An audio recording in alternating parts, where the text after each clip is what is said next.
ഇന്നലെ community പോസ്റ്റിലൂടെ പറഞ്ഞയച്ച video ഞാൻ 5 മണിക്ക് ഇടാമെന്നാണ് പറഞ്ഞതെങ്കിലും കുറച്ച് നെറ്റ് ഇഷ്യൂസൊക്കെ കാരണം എനിക്കത് ഇടാൻ പറ്റിയില്ല. സോ നമ്മൾ നാളെ 7 മണിക്കുള്ളിൽ ആ വീഡിയോ ഇടുന്നതായിരിക്കും കേട്ടോ. അപ്പോൾ ഇന്ന് വന്നിട്ട് എന്താണെന്ന് വെച്ച് കഴിഞ്ഞാൽ ഇത് ജൂൺ 2 വീഡിയോ ആണ്. അതായത് സ്കൂൾ റീ ഓപ്പണിങ്ങിൻ്റെ അന്ന് തന്നെ രാവിലെ എഴുന്നേറ്റ് വന്നപ്പോൾ തന്നെ യോൺടാൻ്റെ പ്രാന്തങ്ങളെയാണ് ആദ്യം കണ്ടത്. പിന്നെ നേരെ നോക്കിയപ്പോൾ ക്വാർട്ടേഴ്സിൻ്റെ ഉള്ളിൽ കെ-വിയിലെ പിള്ളേർ സ്കൂളിൽ പോകാൻ നിൽക്കുവാണ്. ഏകദേശം 7 മണിയാവാറായി. ആ സമയത്താണ് അവരുടെ ബസ് വന്നത്. നമ്മളവരെ നോക്കിയെന്ന നമ്മുടെ സമയം പോവും. അതുകൊണ്ട് തന്നെ ശടപടയുന്ന എല്ലാ കാര്യങ്ങളും കഴിഞ്ഞ് ഞാൻ ഡ്രസ്സ് ചേഞ്ച് ചെയ്ത് വന്നു. അപ്പോൾ യൂണിഫോം കഴിഞ്ഞ കൊല്ലത്തെ തന്നെയാണ്, പുതിയ യൂണിഫോമൊന്നും അല്ല കേട്ടോ. കാരണം അതിന് വലിയ കുഴപ്പമൊന്നും ഇല്ലാത്തതുകൊണ്ട് ഞാനത് തന്നെയാണ് യൂസ് ചെയ്യുന്നത്. പിന്നെ 2 മാസത്തിന് ശേഷം ഇടുന്നത് കൊണ്ടും പിന്നെ ഈ മെറ്റീരിയൽ ഒരുമാതിരി ചാക്കിൻ്റെ മെറ്റീരിയൽ ആയതുകൊണ്ടും ഒരു അൺകംഫർട്ടബിളായിട്ട് തോന്നുന്നുണ്ടായിരുന്നു.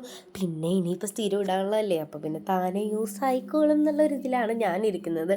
എന്നെ സംബന്ധിച്ച് ഈ റെഡിയാവുന്ന കാര്യത്തിൽ ഏറ്റവും സമയം എടുക്കുന്നത് മുടികെട്ടലാണ്. സംഗതി 4-3-7 മുടിയേ ഉള്ളൂ എങ്കിലും ഇങ്ങനെ ഡിഫറെൻറ്റ് ഹെയർ സ്റ്റൈൽസ് ട്രൈ ചെയ്യും. കാരണം ഉള്ളില്ലാത്ത മുടിക്ക് ഇങ്ങനെ വെച്ച് കഴിയുമ്പോൾ ഇങ്ങനെ തലകണ്ടാത്തന്നെ അറിയാം നല്ല ചട്ടിയല്ലേ. അതുകൊണ്ടാട്ടോ ഇത്രയും സമയം എടുക്കുന്നത്. പല പരീക്ഷണങ്ങൾ ഞാൻ നടത്താറുണ്ട്, പ്രത്യേകിച്ച് ആ വെളുപ്പാങ്കാല സമയത്ത്. ഞാൻ പറഞ്ഞ പെർഫ്യൂം ഈ ഫോഗിൻ്റെ പെർഫ്യൂമാണ്. ഞാൻ എൻ്റെ ഐ.ഡി കാർഡിലെ ഫോട്ടോ കാണിക്കാൻ നോക്കുകയാണ്. സംഗതി വല്ല മെനയുള്ള സാധനമൊന്നുമല്ല, എന്നാലും ഞാൻ കരുതുന്ന കാണിച്ചേക്കാന്ന് കരുതി. അപ്പോൾ പപ്പയാണെങ്കിൽ എന്നോട് വേഗം വന്ന് ഭക്ഷണം കഴിക്കുമെന്ന് പറഞ്ഞുകൊണ്ടിരിക്കുക. അങ്ങനെ ഞാൻ സഹികെട്ട് ഭക്ഷണം കഴിക്കാൻ വന്നു. അതിൻ്റെ ഇടയിൽ ഞാൻ മേമേനോടും കൂടി വിളിച്ച് മോർണിംഗ് വിശേഷങ്ങളൊക്കെ ഇങ്ങനെ പറഞ്ഞുകൊണ്ടിരിക്കുകയാണ്. അപ്പോൾ പിള്ളേർക്കും ഇന്ന് തന്നെ ആയിരുന്നു കേട്ടോ സ്കൂൾ തുറന്നത്. അങ്ങനത്തെ സംസാരവും ഭക്ഷണം കഴിപ്പൊക്കെ ഒരുമിച്ച് കഴിഞ്ഞതിന് ശേഷം ഞങ്ങൾ 3 പേരും ഒരുമിച്ച് പ്രാർത്ഥിക്കാനൊക്കെ നിന്നു.